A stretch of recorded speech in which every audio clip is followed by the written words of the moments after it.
so I hope this message that I've titled The Caring Church will ring true and be challenging for each one of you today.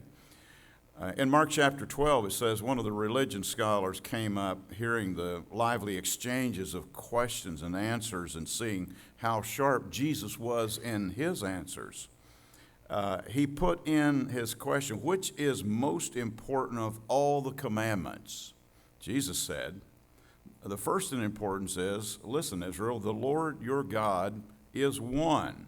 So love the Lord your God with all your passion and prayer and intelligence and energy. And here is the second. Love others as well as you love yourself. There is no other commandment that ranks with these. But here's what I know as it relates to the caring church. When we care, we are aware. And it says in 1 Corinthians 4:2 that the requirements for a good guide are reliability and accurate knowledge. And I really like the Message interpretation or paraphrase there, but I especially like what the KJV has to say. It says, now it is required.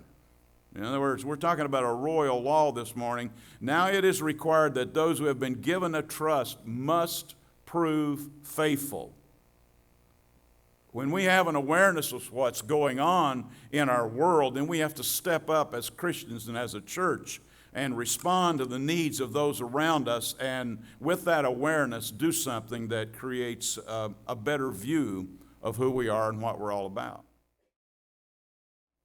There's a second statement I'd like to make. If we're a caring church, then when we care, we prepare. Because, it says in Luke 14:28, is there anyone here who's planning to build a new house? Doesn't that person first sit down and figure the cost so that you'll know if you can even complete it, if you have the money to do it, and so forth, and that makes a lot of sense. And there's a third statement I'd like to make this morning, and that is, if we're a caring church, when we care, we repair. But I also know that when we care, we compare. This connection here. And in 2 Corinthians 10:15 says, we are not barging in on the rightful work of others, interfering with their ministries, demanding a place in the sun with them. What we are hoping for is that as your lives grow in faith, you'll play a part within our expanding work, and we'll all still be within the limits, hear that, limits God sets as we proclaim the message in countries beyond Corinth.